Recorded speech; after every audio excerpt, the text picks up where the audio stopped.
తిరుపతిలో గాంధీ విగ్రహం ముందు జనసేన పార్టీ నేతలు నిరసనకు దిగారు. నటుడు పోసాని కృష్ణమురళి బొమ్మను దహనం చేశారు.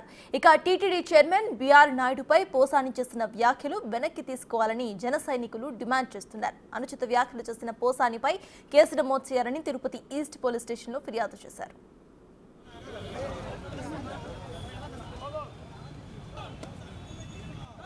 వైసీపీ గవర్నమెంట్లో వైసీపీ వాళ్ళకి కుక్కగా పనిచేసిన ఈ పోసాని కృష్ణమురళి అనే వ్యక్తి, ఇతని బ్యాక్గ్రౌండ్ ఏమిటి?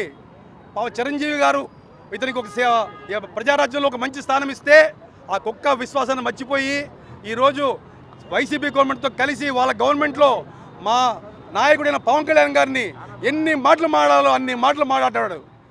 ఆ రోజు మేము ఎన్నిసార్లు పోలీసులు కేసు పెట్టినా ఏ రోజు ఎవరు కేసు తీసుకోలేదు. అందరి మనసులు చాలా బాధపడినాయి.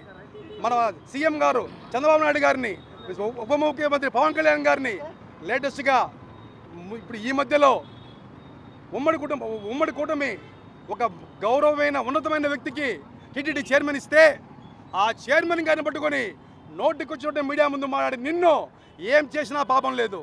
మేము నిజంగా చెప్తున్నాము, సోషల్ మీడియా వేదిక చేసుకొని పచ్చికి బూతులు మాట్లాడుతూ ఇలాంటి మాటలు మాడే వాళ్ళని కఠినంగా శిక్షించాలని మన పవన్ కళ్యాణ్ గారు చెప్పారు.